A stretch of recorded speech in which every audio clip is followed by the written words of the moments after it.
दोस्तों लाया हूँ एक और मज़ेदार और प्रेरणादायक कहानी। इस कहानी से आप सीखेंगे कि व्यक्तित्व की पहचान कब और कैसे की जाती है। तो कहानी को ध्यान से सुनिएगा। ये कहानी एक जंगल के हाथियों के झुंड की कहानी है। दोस्तों बहुत समय पहले की बात है। एक जंगल में बहुत सारे जानवर रहा करते थे।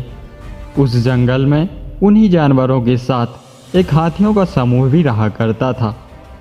उस हाथियों के समूह में अनेक हाथी थे। एक दिन अचानक जंगल में बहुत तेज तूफान आया, जिसके कारण हाथियों का झुंड इधर उधर भागने लगा। हाथियों के झुंड के इधर उधर भागने से एक भटकता हुआ हाथी छोटी सी गुफा के पास जा पहुंचा और वहां जाकर उसने देखा कि गुफा तो खाली है। गुफा खाली होने की वजह से वह उस गुफा में बैठ गया। उसने अपनी सूंड ऊंची की और चिंघाड़ते हुए बोला, हे भगवान, तू ही हम जैसे बेसहारों को सहारा देता है। तुम्हारी वजह से ही हम लोग यहाँ जिंदा हैं। यह कहकर भगवान का धन्यवाद किया। तभी वहाँ एक बहुत तेज बिजली चमकती है। तो हाथी के पास सटे हुए पत्थर की दरार में से बाहर देखता है। वह बाहर देखता है कि ओलों की मार खाया हुआ एक विशालकाय अजगर बाहर सिकुड़ रहा है। यह देखकर उस हाथी को अजगर पर दया आ गई और उसने द्वार पर रखा पत्थर हटा दिया। हाथी ने अपना सिर बाहर निकाला और बोला, अजगर भाई, आ जाओ, अंदर आ जाओ। कब तक यहाँ बाहर तूफान में खड़े रहोगे? ऐसा सुनकर अजगर की आंखें कृतज्ञता से भर उठी।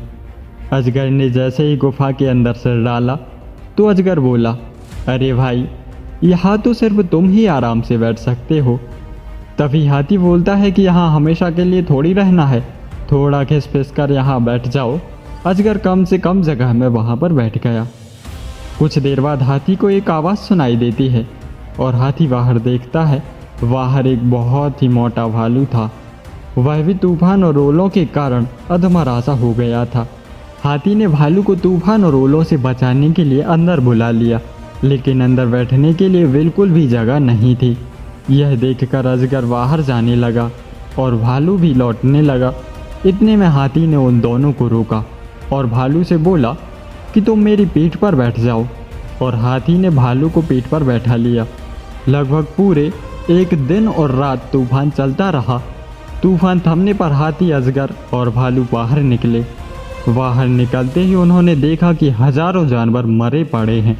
यह देखकर भालू घबरा उठा और बोला, हाथी भाई, आज आप हमारी रक्षा नहीं करते तो हम भी ऐसे ही मरे पड़े होते।